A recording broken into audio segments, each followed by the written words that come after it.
Mama Brighton family ulukusaba kuba bangi bakutegekedde tambuza olugambo talize concert nga biri mu kago gwokuna ku theatre Labonica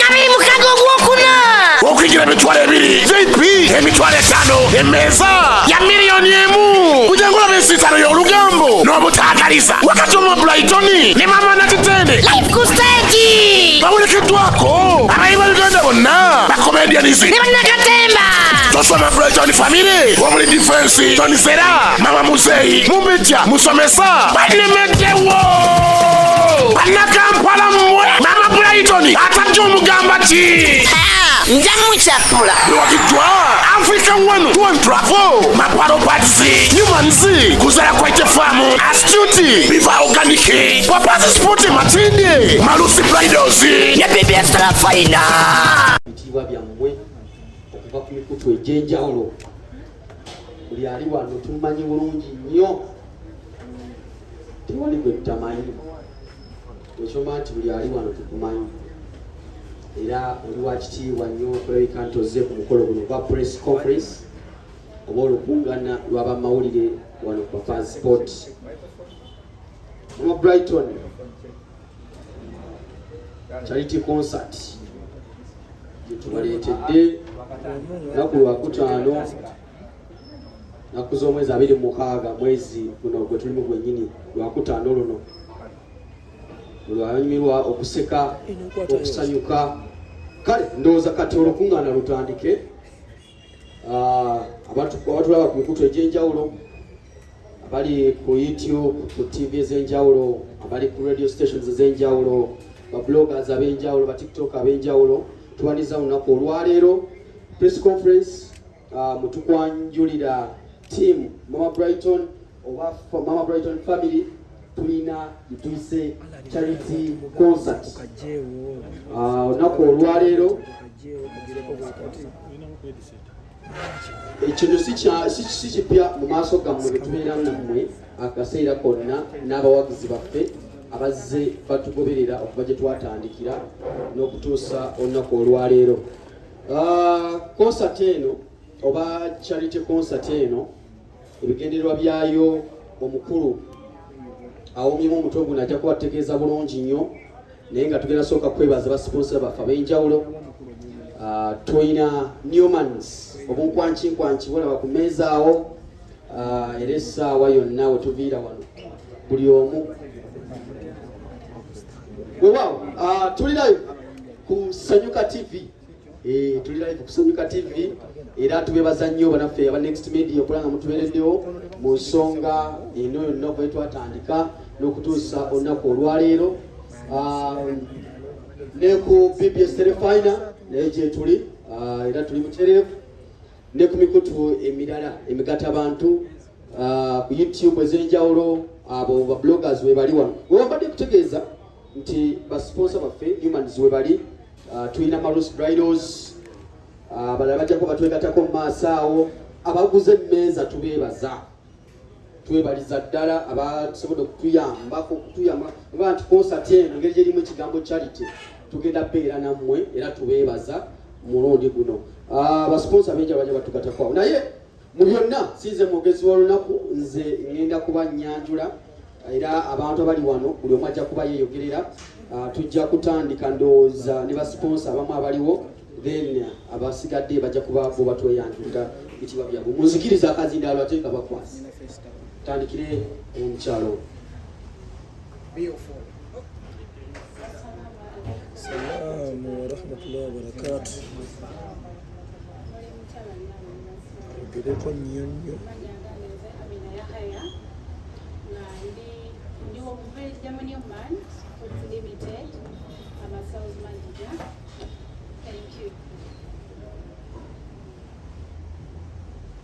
Assalamu alaikum warahmatullahi wabarakatuh. Wa alaikum salam. Aliya Namfuka. Ebitiibwa mbimaliyo. Amanya is Aliya Namfuka.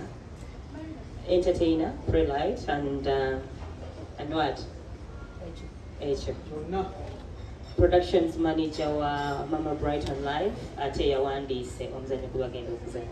Thank you so much. Assalamu alaikum warahmatullahi wabarakatuh. Erinnya nze Sharif Taban aka Mama Nakitende era nga nange muzannyo okugenda obeera club Ntamwengi.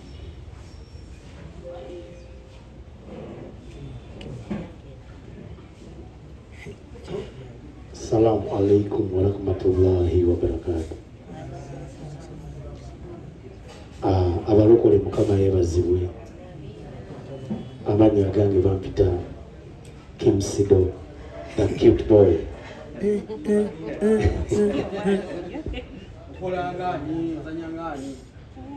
Omuzannyo gwa Mama Brighton nzannyanga defense ow'okukyalo.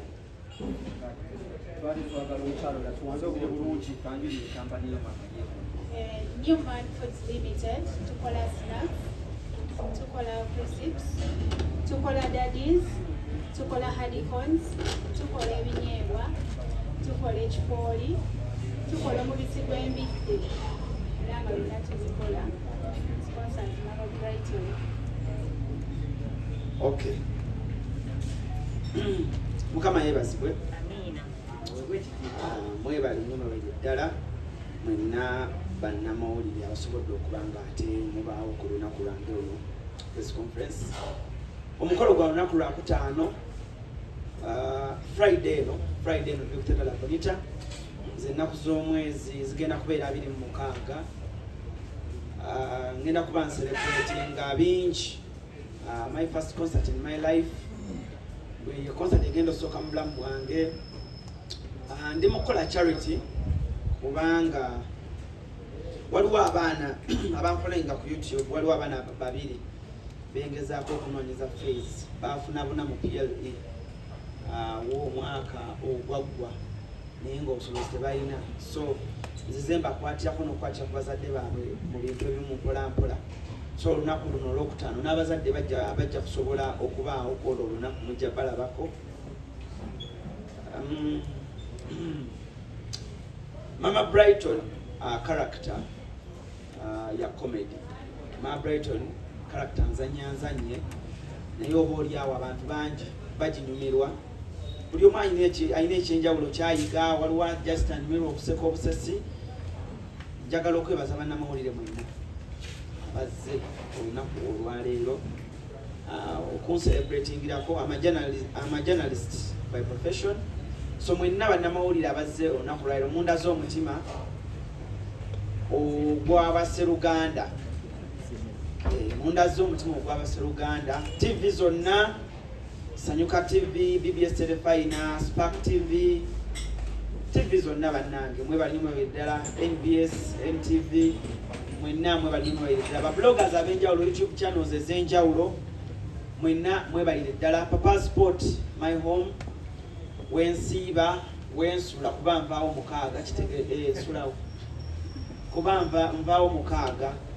I would love to thank my father, Papa Mr. Kisemakula. Thank you so much. Kindaze ekifaananyi kinene nnyo. Bwe weeyisa obulungi bannamawulire abandaba, bwe weeyisa obulungi mu bantu ofuna abantu abakubeererawo. Papa Mr. Kisemakula webali nnyo bali ddala neeyanza. He has raised me ever since I joined him okuba mutabani we. I think twatandi omukwano omungi ennyo 2019 era ku ssimu ye kusa kubireta natuuka mu ssimu ye yansevingamu nga kitunzi BBS oba BBS Bulango. So he has raised me and always angamba bwe mankuze ekintu kyamu angamba nnyo oyo si yeggwe. Okutuula wano buli munnamawulire oba buli muntu alina talanta nga wanjagadde okukola ku kintu kyengenda okukola, buli munnamawulire yali kyagadde okubanga abasajja nga Papa Mr. Kisemakula atulako ku meeza yo okulaga nti ali wamu naawe. Spice Dana, thank you so much. Yatambuddemu naye ku Friday agenda kubeerawo, but abajja ku press conference eri nga tuyeri kukundya malaba kyeyayogera nebyeyayogera. Maama wange omulungi omukyalo ow'Engeye Aliya Nanfuka, thank you so much. Webale nnyo. she has been there for me. Tunzanyeeko naye, nkozeeko naye ebintu ebyenjawulo. She has guided me so much. Bwe twali tugenda okuteekateeka concert yange eno, papa yasooka n'aŋŋamba twali tugenda ku kimu mu kivulu kya Remo. Papa ne mubuuza, papa, what should I give abantu? Papa n'aŋŋamba, kolayo ekintu nga si kya bulijjo, kolayo ekintu abantu kye batasuubira. Natwala ekigambo kya papa ne nkubira muyita mama, because mama wange. Ne mugamba, mama, papa yaŋŋambye nkolayo ekintu nga si kya bulijjo. N'aŋŋamba, yes, mutuufu, tukolayo ekintu nga si kya bulijjo. Kye yafumbye ne kye mugenda okulaba olunaku olwokutaano. Ttiimu nnene, ba celebrities bangi nnyo abagenda ofeaturinga mu guno omuzannyo gwe tugenda okuzannya, but believe me, temukirabangako. Abantu bangi be mugenda okwewuunya mugambe bulijjo n'onaazannya, naye nga kyonna mama nga ali yananfuka yawandiise n'adirectinga. So I believe ngenda ku having a good show. I believe bantu bangi banjagala. I believe bangi bakkiriza mu brand yange nga Alan Cruz nga Mama Brighton. So I believe kyengenda okubawa kigenda kuba kyekyo kyennyini. Mu kaseera kano munzikirize, maybe masa ojja kuddamu njogere bakwede kunambuuziza, munzikirize mpe taata wange omuzindaalo. I call him my father in this industry because anekyarinze ankipingidde mu kkuba ettuufu, anjigiriza nnyo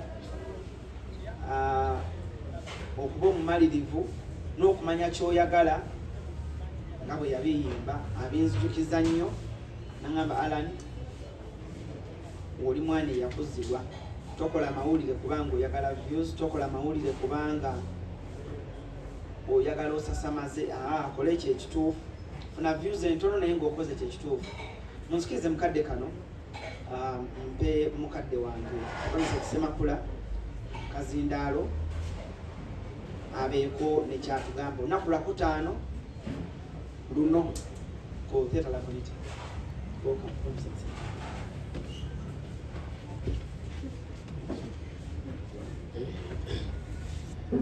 mbalamusiza mwenna, webale kubeerawo kulwa Alan Cruz, era mbebaza mubeere, era mbasaba mubeererewo ddala paka show ye ng'ekoze eki ng'ewedde, tulabe nga sheeyo etunda tiketi zigwe nawo balwanire n'ebifo. Manyi kisoboka singa muba mumuyambyeko, bingi nti munnammwe nga bwe bannamawulire njagala ekyo kati mukiyige nga bwe nakubirizanga abayimbi twebeererewo. Era kyoba olaba ennaku zino concerts zibaawo n'olaba nga abayimbi baguze tables, nga bagula tables bayingira mu shows z'abalala. Kati nga nange bwe ngenda ogula table 001 ya Irene Nambiru njagala yange zirina okusookamu bwentyo, era ngenda kugula ya Alan Cruz. Eyo saagala kumpa tiketi zo, tompa, saagala tutuuke ku yange onsabe olabe kyenkuddamu. So bannamawulire mwenna bange mbasaba, ebiseera ebimu tugenda tubeera nga we tuli waliwo cameras nyingi, naate ogenda ku social media oba ku mainstream nga tolaba bitono, ogamba twabadde n'abantu nga 100, twandirowoozezza nti nno singa buli wamu kikola ki nga mulekerawo okukwata ebintu bya bannammwe ate ne mubiteeka mu galali, bannammwe ne bafiira mu galali. Nga bwe kiri nti nno tubikwate. Ate Alan munnamawulire munnammwe, simusuubira nti mumusuubiramu akantu konna nti oba kasente, era bwe mba mmwe bwakatuwa tukagaana tukikola naffe tetumulinda ku mulundi ogwaffe omulala. Kuba today it is Alan Cruz, tomorrow it's you.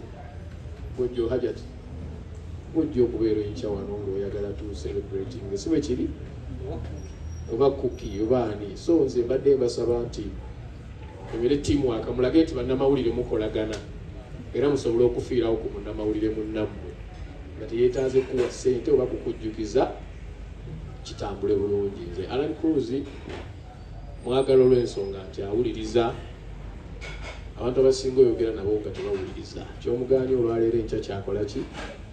Kyaddamu kubanga ye ayagala content. Nze n'abannamawulire bange bensindika mu bantu abakulu nemugamba nti genda eri omuntu omukulu nga manyire ddala bw'anaamutuukako ajja kumubuuza ebibuuzo ebyo eby'ekintu ekiki kikulu, naye waliwo atuuka mu maaso g'omuntu omukulu n'amugamba twawulirako emyaka 2 egiyise wayagalako omuwala eyajja okukola interview. Kyokka ng'omusajja gwabuuza ekibuuzo ekyo, musajja akuze aba mukyala akuze alina respect mu industry, ebyo byayita nawo tolina na evidence wabula ng'ogezaako kumukola ki? Kunoonya content. Naye Alan ye muntu gw'osindika. I remember last time namusindika nakusindika wani Alan ewasembayo naye saatya namanya nti ajja kusengejja ebibuuzo byalina okubuuza ani? Okubuuza Abe Mukiibi. So mbasaba nammwe bannamawulire mukiyige. Osanga muto wange liri puzzle emubuuze ebyo ebibye. Bawulira? Bw'osanga Kabako mubuuze Kabako by'olina omubuuza. Naye ate bw'osanga Abe Mukiibi oba Maria Mundagire naye mubuuze ebikola ki? Ebimugyamu era ebimuwa ekitiibwa. Abantu abo be mulaba abakulu, nakigamba ono, nakigambako ne muto wange Ibra, emugaffe tulina emboozi enyuma, nsobola okuwa emboozi ya ssaawa nnamba ate nga teweddeeyo. N'oteeka ku YouTube yo n'okweyagala n'okola ki?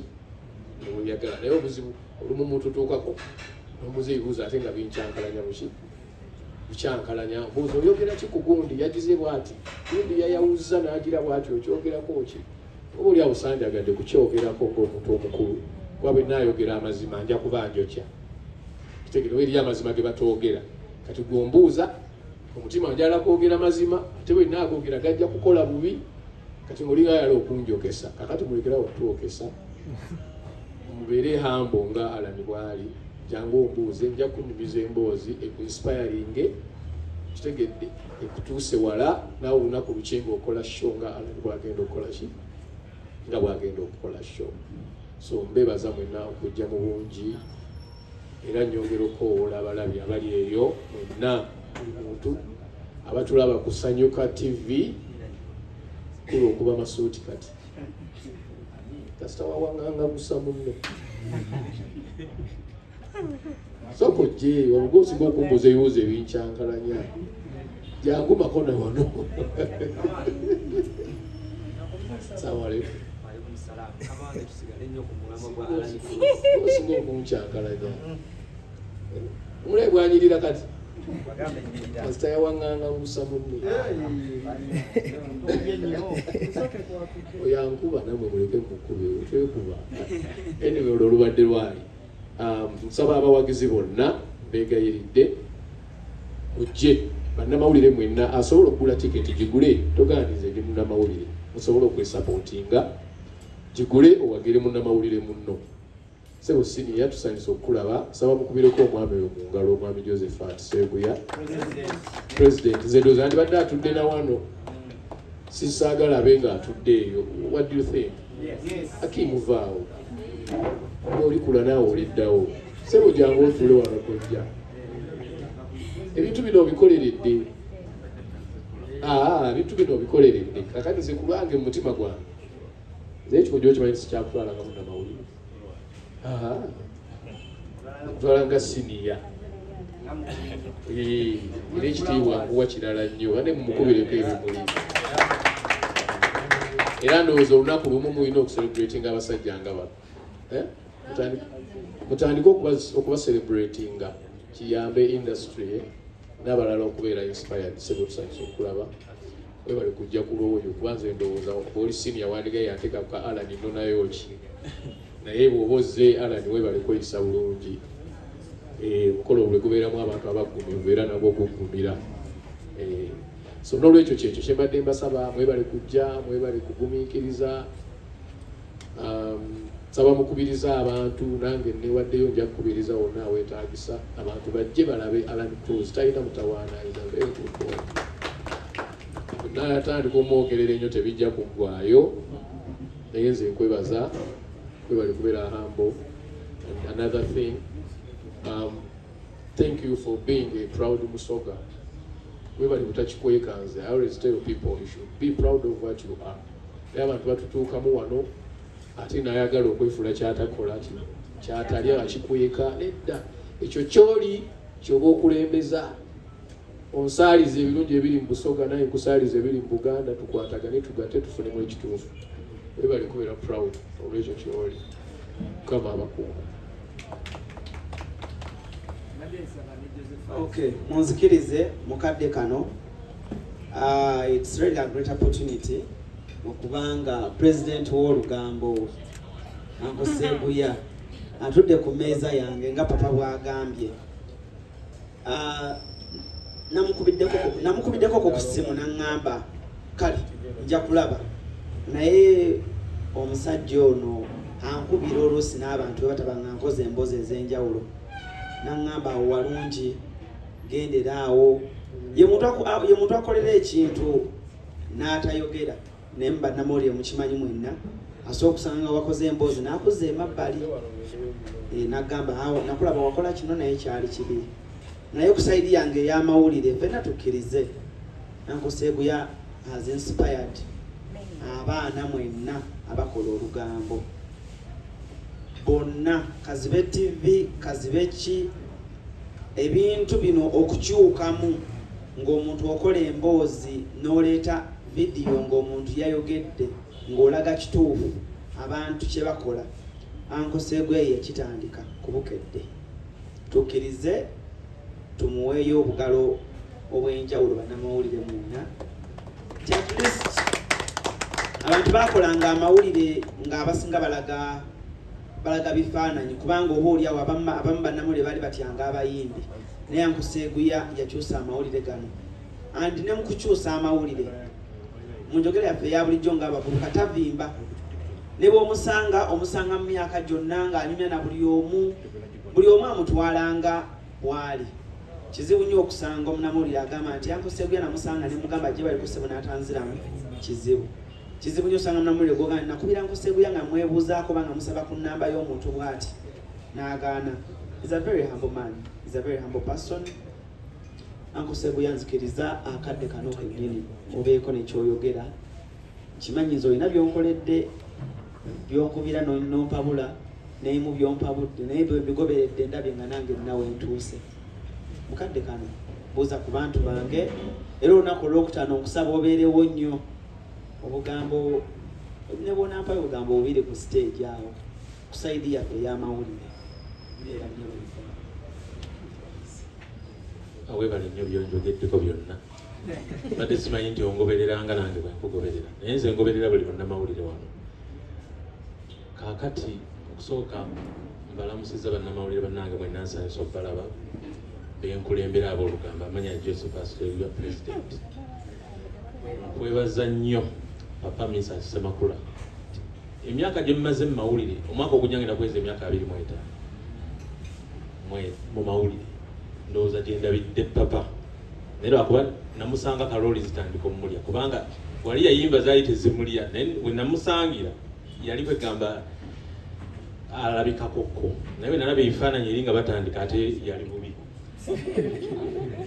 papa bituufu ndowooza yali mutobuto kati kyemwagalako ye ate omwogerako n'atanyiiga naye nga woogambye nti mbuulira naye naakuzza ebbali n'akubuulirira naga naye sibi ebituufu era mbakubiriza bannaye nga bwe mukuba basereebu kubanga kyo kituufu naye era muwumbengamu naddala twogerenga nga biri fair nga kagamba nga bituufu nga tebiri fair kati papa kyokola tatunyiigira nze mukoze nange bibi bingi naye era n'ebirungi netukola ki netubikola era mwebaza okuba nti muntu omu ku bayimbi abaasigala nga b'amaanyi kati Alabi Cruz ono nali simanyi nti abinootinga bye mugamba nze wano gwesikubirangako musiima ku sitole ng'agikoze ndowooza takolangayo nnungi naye gwesikubirangako mugamba nti eno yakoze embi ndowooza taliiwo yabe basikubirangako simu oyinza okuba nga tonnakola bulungi naye nze nnyina benkutteko n'amaanyi ate nnyo benkola naba ate nasembye mbadde nkubira nambwayo awo simu nkulabye oli wano mbadde nkubira kukunenya birubirirwa bingi omuntu okuteekamu obwesigwe n'agamba nti ono ajja kusobola okwasaganya show yange eveemu ekirungi. Alhamdulillah nesiimye okuba mu abo. Alan Cruz nakolako naye nalinga mulaba ng'azanya Mama Brighton nga ndaba talented guy. Omanyi abantu bwe bamulaba mu Gomesi balowooza nnyo nti tasobola kuzanya kintu kirala nga tali mu Gomesi. When he came to me ne mugamba no kati njagala tukole something nga toli mu Gomesi, like toli mukazi, njagala Alan omulenzi ne muwa character ya student when I nkola back to school episode Sebirawa. Alan is talented. Era mbakakasa nti kyemugenda okufuna ku Theatre La Bonita ku Lwokutaano kigenda kuba kiyitirivu. Mujje mulabe talent omwana ono gy'alina nti si munnamawulire kyokka wabula alina ne talent enki endala. Ne bannamawulire mwenna gye muli nga muvudde mukwata kamera mukoleyo ebintu ebirala. Papa Misa kindaba muyimbi kati ennaku zino mulaba azannya. Yes, he's a very good actor. So namwe mwina talent zemuyina emabega waakyo mujje kino ekintu kikole ki lwakuba mukulu Sebia temugaye nti nze nyina omukasitinga simanyi oba yakitegedde oba anajja azanye mugwani alina okunkwata obulungi. Omuzannyo naguwandiise bulungi nze kamwa kwogera era negutendekebwa bulungi nnyo ne production yegenda kubeera nki kati abantu mwe mugenda okutuyiwa nga tukoze ebirungi ate ne mutajja kola ki mubiraba. So mwena gye muli abawagizi abawagira Alan Cruz, abamuwagira mawulire, abamuwagira Mama Brighton, abamuwagira ng'akoze interview ennungi, abamuwagira ng'alina gw'ayambye, please come to La Bonita. Bino ebintu bitunyumira nnyo ng'abantu bazze by the way kimanyi. Bwe mujja ne tubalaba eri abantu era yini tuzongeramu ezitaalimu mu script okusooka kozi tukiwulira nga vibe ekola ki nga vibe weeri. Omuzannyo gwe tugenda okola gwe tasiya jjajjaawo kati gwe olina okwesalirawo nti enki ng'era bwombuuzizza nti enki kati ayagala okumanya enki etali ya jjajjaawo please come ku Friday emiryango giggulwawo essaawa 12 zennyini tutandike show ku ssaawa emu kozi tulina bingi alina n'okuba oluseke. President wa b'enseke ndowooza yazze. Njagala kubuuza President waabo olugambo abaana bano gwe babawa ID ekkiriza okuba oluseke bakube so bambi mukeerako omwana ono asobole okubakuba oluseke obulungi naye n'oluseke mujje nalo. I think byebyo.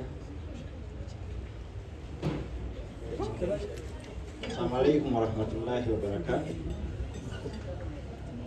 Nze mpozi nja kwongera okukunga abantu mwenna abanyumirwa bye tukola mujje nga 26 olwokutaano londooza kuva ennaku 2 mulabe twafumbye ekintu kipya nnyo kyanjawulomu ku kye mubadde mutumanyiiko ate nga kino kigenda nnyuma nnyo.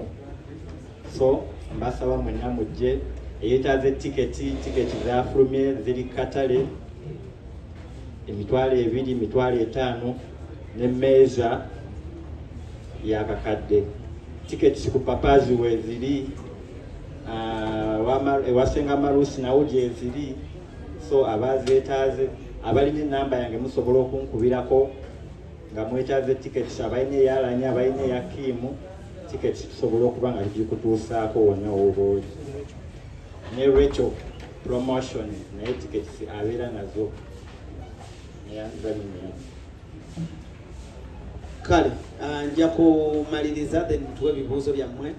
Nja kumaliriza n'abagagga bange abagambye nti Alan Cruz watambuza nnyo ebigere ennaku zino balina emmotoka nnungi ddala aba Success Motors weebali bulijjo mbadde mbanoonya batuuse weziri bazze nazo.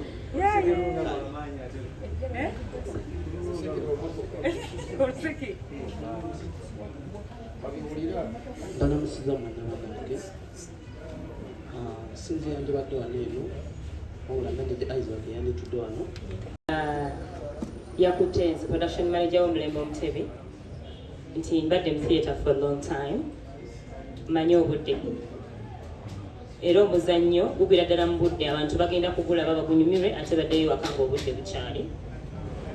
Alani agenda kuzannya okuva ku first entry esooka mpaka ku climax because it's mbadde nongera gamba it's hard day please eri bwe mba mu production nkozesa Mama Brighton, that is why mbadde ngenda mu referring ako nga omukazi naye kaali mukazi musajja ajja kubaawo okuva show etandise mpaka leggwa. Ebintu by'omuzannyo tebiringa byabayimbi nti omuyimbi ajja kulinnya ku stage essaawa 4 oba 3. Production bwe tuba mu theatre byawukanamukko katono. Kyenvudde mugambye nti wano mugaye lwaki tomazeeyo ebyambalo byo nga Saminsaki bwajja ku stage wano mu press conference abadde alina kuva mu bbanga kozi ku stage tagenda kusobola bikola ajja kuba Mama Brighton. Kukenkuzeemu okwana. Thank you. Kale njagala okumaliriza press conference nga mbeebaza bannamawulire mwenna babloga batiktoka mwenna mwebale kumbeererawo mwebale kujja nga bwe muzze mu bungi bwe mba mayaringa ebintu bino mbasaba busabe. I'm not commanding.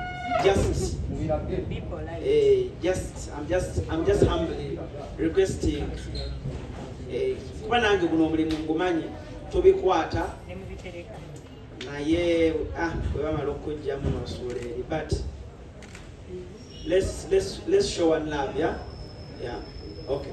Neyanza niyo neyanzenge all journalists, bloggers, tiktokers, facebookers, youtubers mwenna akasembayo ku YouTuber ku content wa Friday ba YouTuber mwenna njagala okubagamba ekigambo kino to all YouTubers watching me right now, please on Friday turn up in big numbers.